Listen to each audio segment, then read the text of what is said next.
Shawn Ray here with another Shawn Ray report for Muscle and Fitness and Flex. Guys, I've been asked to give my opinion on the next step after winning an IFBB Pro card. I know that everyone sets out to try to be the best they can be, and hopefully along the way they'll be able to earn their pro status. Well, working with the IFBB Pro League, one of the things you have to be mindful of is that there's a process. If you're going to be successful, like anything else, you want to start and take your incremental jumps and your leaps as those accomplishments start getting checked off the box. So I can only speak from firsthand experience. I started out as a teenager. Most people are starting out as adults.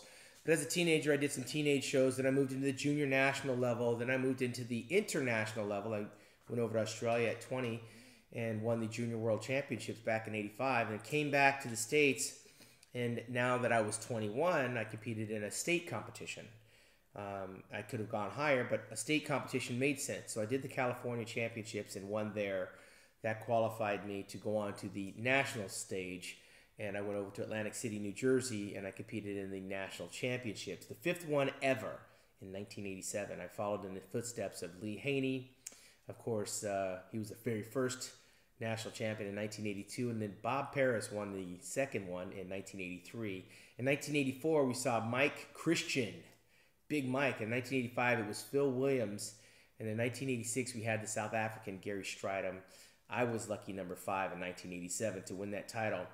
And what I did when I won that title is I made sure that I had my hands on some good quality 8x10 photographs. I scheduled a lot of photo shoots after the national championships, which would guarantee me some publicity, but more importantly, photography, so I can create 8x10 pictures and posters and different promotional things. And I got my hands on some of them, and I printed up the ones that I liked, and then I would go and contact the various gyms and nutrition stores and let them know that I was available for appearances. And of course, constantly on the hunt looking for sponsors to invest in what I was trying to be, and that was trying to become Mr. Olympia. Naturally, being a national champion, your name gets thrown out there, but you got to prove yourself on the pro level. So I went to the New York Night of Champions in 1988, and that was my first pro show.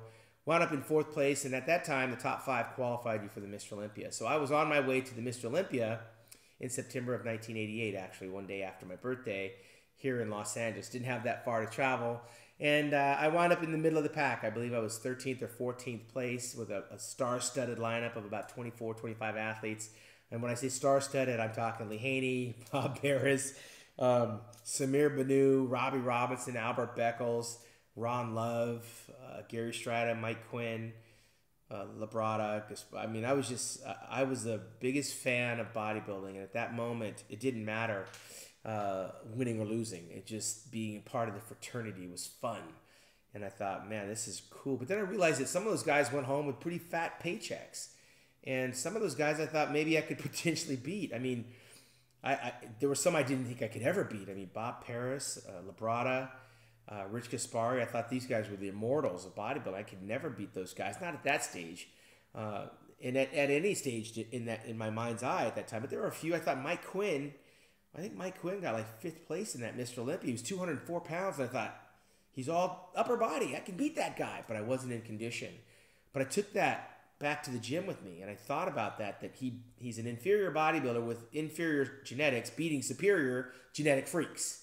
How did that happen? Well, he was in shape, and that's where I went to work. And getting in shape then allowed me the opportunity to continue marketing myself. So I went to school. I took voice and diction. I took acting for the camera. I went down to Hollywood, got some Z cards. I went on a few auditions to learn what it's like dealing with a camera in front of my face and actually audition for parts. And all of that stuff set me up for the world stage, that when the time came when I won these competitions, I would be prepared for my audience. I could go and articulate myself in a seminar. I could answer interview questions. And it got to the stage where I could actually ask other athletes questions. So I became the interviewer, and then I became a master of ceremonies. Then I became a contest promoter. And so all of these little minor steps were interacting, and it put me in a very good place to be a networker. And so I could introduce this company to this company, and I could work for both companies. So you see how the synergy works when you build these relationships with the infrastructure of what builds our sport: the gym equipment companies, the supplement companies, the magazines, the trainers. I was constantly trying to make sure that I knew the latest of what was happening in our industry. And as we went global, I've now branched out over into China, over India, Japan, and Australia.